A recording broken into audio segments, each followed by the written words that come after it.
Hey guys, I hope that everybody's doing okay. So I just wanted to pop in really quickly. I had to come in here and talk to you all because I wanted to let you guys know, and you guys already know this, but Satan is so busy. Satan would be more than happy to use people to come at you and to I guess use them to come through them to try to get to you, to get you to stop and to get you to quit. But whatever you do, do not let them, do not allow Satan to allow you to shut up, to stop, to quit, to give up, because Satan would be all too happy for you to give up.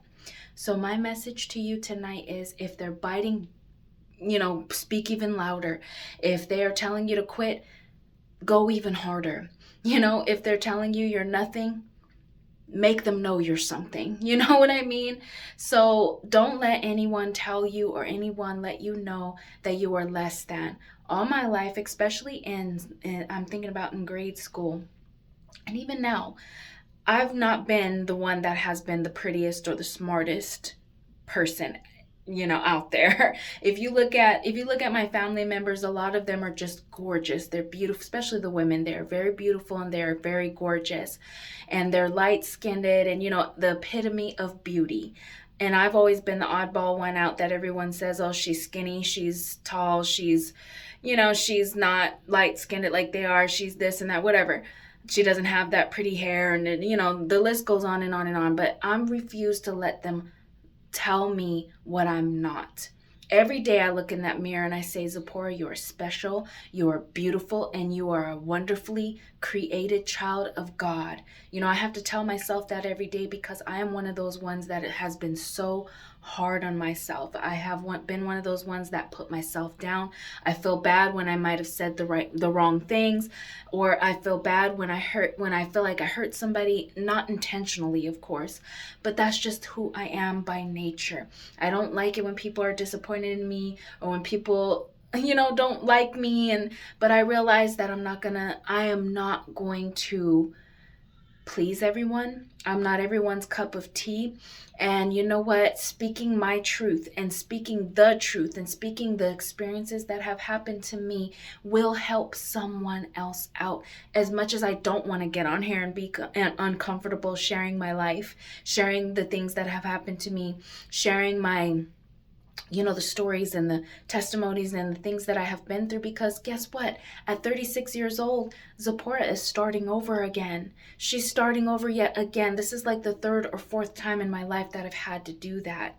But you know what? I'm going to come out with a bang, because I have the Lord Almighty behind me, and He is orchestrating every step of the way. All I need to do is lean on Him and continue to follow Him and listen to His commands and follow them, loving Him, having a heart to serve Him. That's all I need to do. Yeah, I have had some setbacks. Who hasn't had setbacks? That's everyone's story in some way, shape, or form.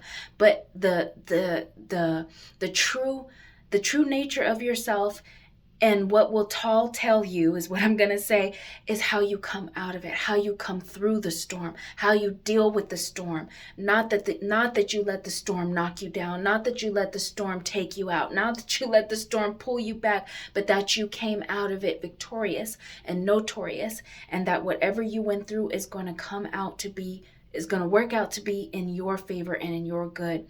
So don't look at the outward appearance. Like I said, you may not be the prettiest person in the world, society, or in the eyes of society, because you don't wear all the makeup and the fake hair and the long tresses and all that stuff. And not saying I'm putting any of that down, because it's beautiful. If it's for you and you want to do that, great.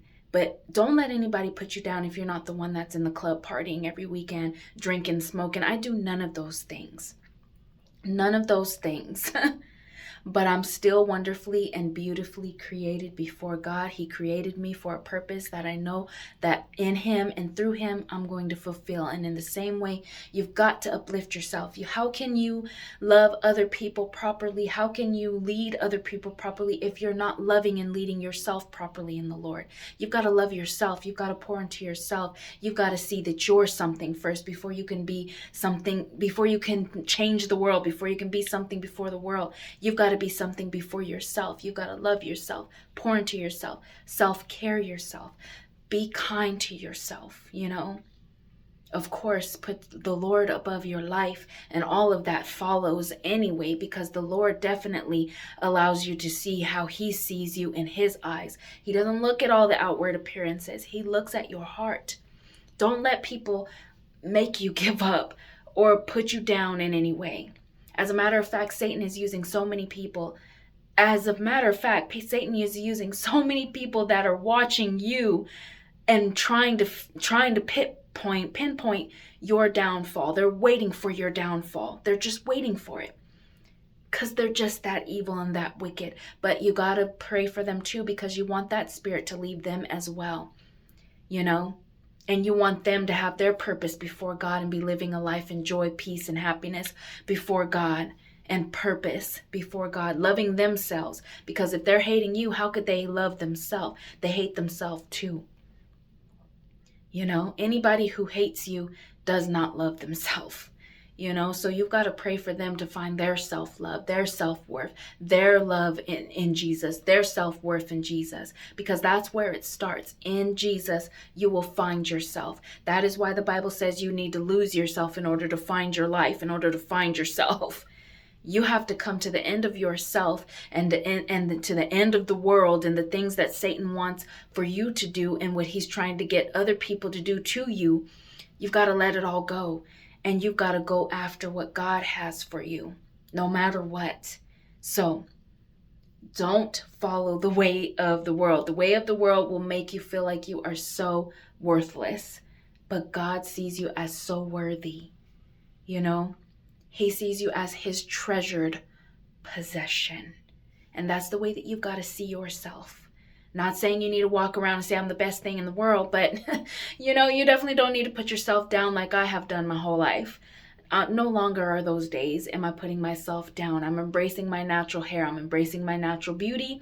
I'm embracing every little bit of me, from the crown of my head to the soles of my feet. I'm sorry. I'm just that's how I feel now. And if you don't like it, then you don't have to look. You don't have to be in my life, and you don't have to be there. You can move on. Go get something you want. Go look at somebody you want to look at. You don't have to look at me. You don't have to put me down. You don't have to deem me worthy, because I know what God thinks about me. And that's not me being arrogant, and that's not you being arrogant. That's just you knowing the facts, knowing the truth of what God sees in you, who God created you to be, okay? So I just wanted to tell you guys that little tidbit before I went to bed. I love you guys. I hope you guys have a good day. Bye.